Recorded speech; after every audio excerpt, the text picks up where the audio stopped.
Welcome to the Freedom and Purpose Podcast. I'm your host, Alyssa Trust Payne, your fellow gardener, sent to help water every good and perfect gift God placed on the inside of you and destroy every addiction and self-destructive habit. Time to kick out the serpent and plant new seed and grow good fruit in the garden of your life. Today, we're going to be talking about the 3 steps to personal freedom. And so there are 3 big steps of personal freedom that you can take in order to really take hold of your personal freedom, whether it's from addiction, whether it's from a habitual sin that you are struggling with, whatever it is, God created you to have freedom. It was built into creation when He created you as a human being made in the image of God. He gave you personal freedom. And so we're going to talk about how to take hold of that freedom that God has already given you. Some of us have had bondages that we have put on ourselves. Some of us as a result of our childhood or as a result of circumstances that we're not happy with. We have taken the bondage that this world has to offer us and we have accepted it as our own. And so I'm excited to jump into the 3 steps to personal freedom. Let's get into it. Step 1, you must acknowledge your ability and your responsibility. So your ability, you must acknowledge it, you must recognize it, and you must embody it. So as far as acknowledgement, here are 2 scriptures that you can use in order to acknowledge your ability for personal freedom. So Philippians 4:13, it says, I can do all things through Christ who strengthens me. Joshua 1:9 says, have I not commanded you? Be strong and of good courage. Do not be afraid, nor be dismayed, for the Lord your God is with you wherever you go. So you have the ability to step into your personal freedom. If the Holy Spirit is in you, there's no addiction you can't beat, no trial you can't overcome, no dream within God's will that you can't accomplish. You can do all things through Christ who gives you strength. And so that's the first step. It's just acknowledging your ability. The second portion of step number 1 is to acknowledge your responsibility. Okay? Freedom demands responsibility. A person cannot be free without responsibility. It is impossible. The definition of responsibility is a form of trustworthiness, the trait of being answerable to someone for something, or being responsible for one's conduct. You cannot trust yourself if you are unable to take responsibility for your actions, your current reality, and your future desired outcomes. You have to take a responsibility for all 3 of those. Your past actions, which is everything you've done up until this point that has gotten you to where you are today. You have to take responsibility for your current reality. Look around. What is the state of your life? Your life is always a reflection of your past actions. And so if you can see negative things around you, okay, just take responsibility for that. You have to. Freedom is not given to those with a victim and slavery mindset. If you feel like you're a victim, you are not free. If you still have a slave mindset, you are not free. And so you must take responsibility for your past actions and what you've done. And you also must take responsibility for your current reality, the current state of your life.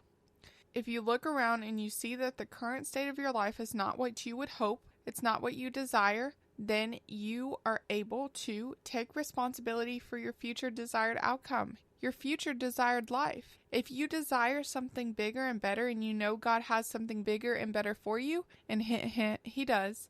But if you know that in your heart, you get to take responsibility for what you've done in the past, what your current reality looks like, and then you take responsibility for your future desired outcome. So you can create that life. You can achieve those dreams.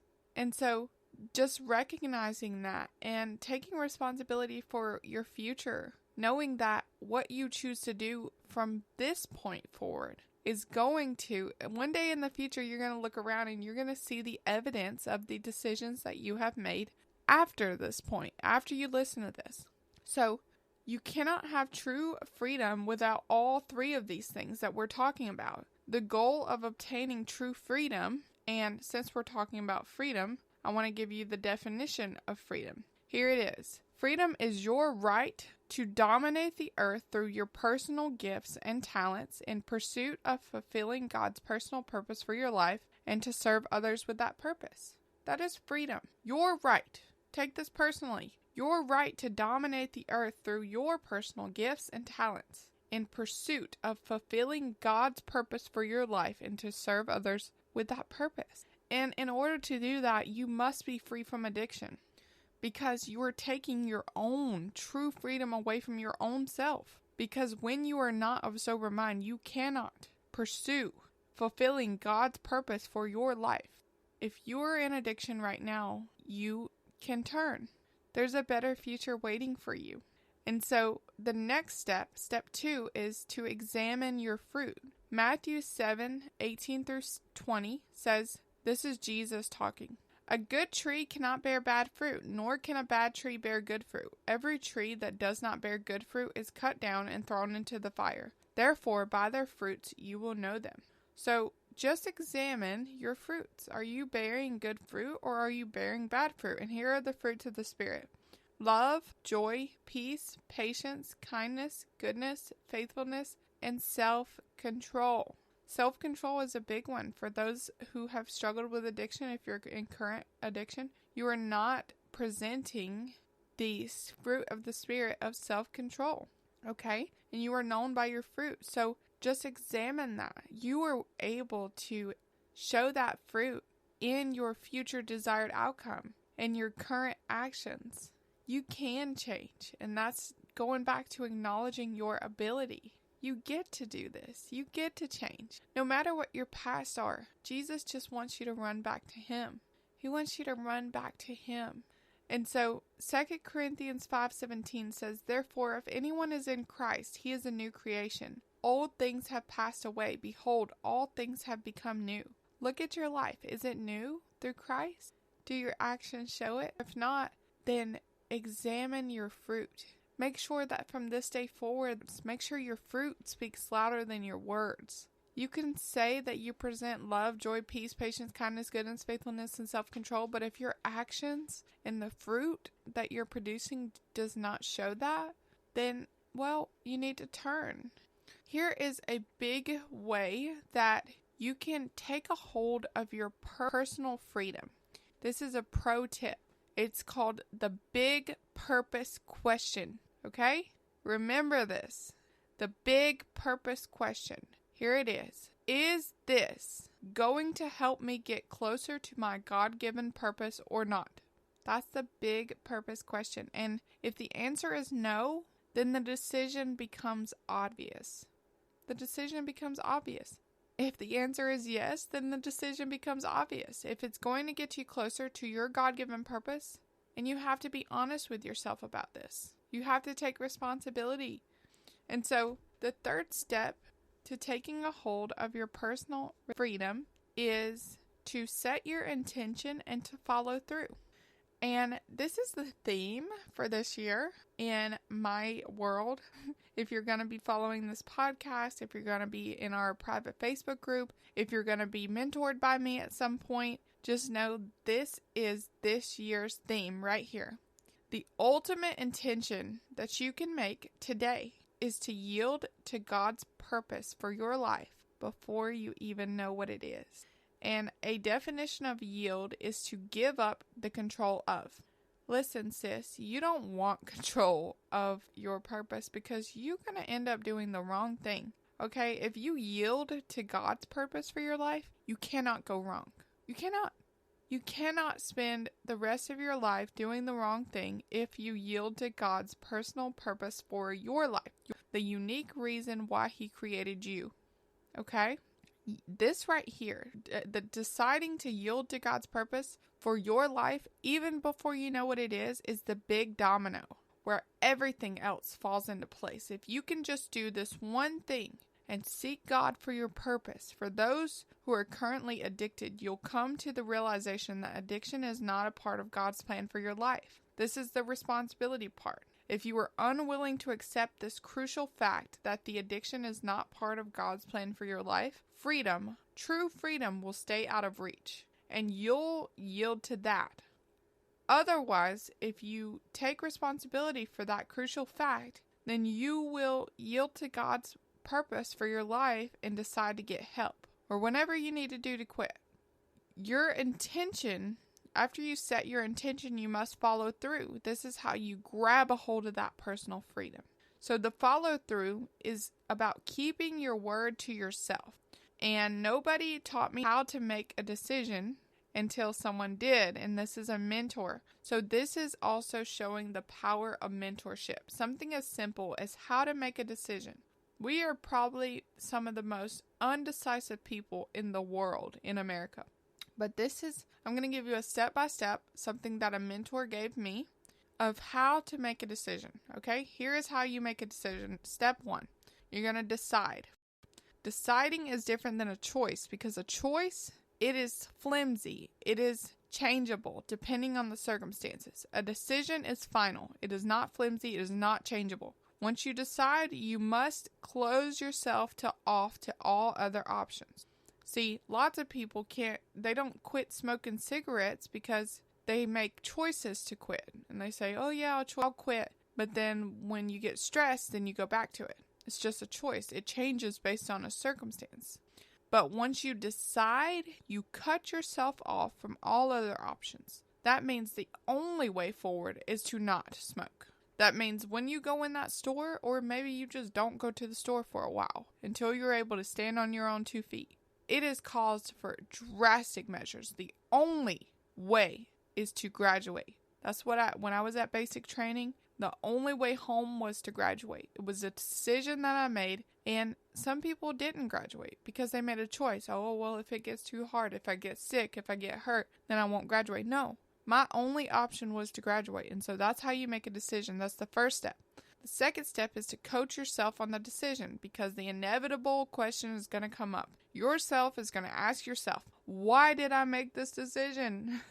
Yourself is going to ask yourself that. Whether it's quitting an addiction for good, whether it's deciding to stay consistent in the gym, whether it's deciding to stay consistent in your nutrition, whether it's deciding that you're going to wake up early, whatever it is, yourself is going to ask yourself the inevitable question. And here's what you're going to tell yourself. You're going to say, because I made the decision and my decisions are good ones. You're going to coach yourself on your decision. You're going to build yourself up. You're going to know, hey, I made this decision and my decisions are good ones. That's what you're going to tell yourself when yourself asks. And then the third step to making a decision is to keep your commitment to yourself, to follow through. Okay? Keeping your commitment to yourself and following through. This is essential. You don't have confidence because, think about it, the root word is confide. That means to trust. You are the only person ever that knows every single lie that you've ever told. You know every single commitment that you've let fall through, that you haven't upheld. And so confidence comes when you are able to keep the commitment that you've made, and then you're able to have confidence in yourself. Confidence in the decisions that you make. That's how you get better at the skill of making decisions. And real quick, a warning, I just want to let you know that when you have an intention to have personal freedom, true freedom, which is, again, your ability, your right to seek God's purpose for your life, pursue God's purpose for your life, and to serve others with that purpose. That is true freedom. So once you make the intention to do that, to pursue God's purpose for your life and serve others with that purpose at all costs, that means maybe you quit the addiction because that's what you must do in order to have true freedom. So know this, disruption always follows intention. Always. So once you set that intention, that's why it's important that this is not a choice. The intention to have true freedom is not a choice, because a choice, look, that disruption comes, that stress comes, you're going to fall away. You're going to go back if it's a choice. If you've made a true decision, you're going to be ready for the disruption that's going to follow your intention, whether it's your spouse is coming at you, you're fighting more, your kids are acting like they have never had any home training. You know, whatever the disruption comes, maybe your bills are late, maybe your car has something you have to fix on it, something breaks in your car, Whatever the disruption is, just know that it's coming. But once you have made that decision and once you have that intention that you're truly going to do this, you're going to take a hold of your personal freedom that the Lord gave you when He started the foundation of the world, and He wants you to have it. He wants you to walk in personal freedom. Once you decide that, just be aware that disruption is going to come, and when it does, keep stepping, keep walking, because it can't stay forever. That is how you get to your ultimate purpose. And so let's recap. Number 1, acknowledge your ability and responsibility for freedom. Number 2, examine your fruit. Number 3, set your intention and follow through. These are the 3 steps to personal freedom, and that is all I have for you today. Just know your biggest dreams are possible, and I'm wishing you so much freedom and purpose.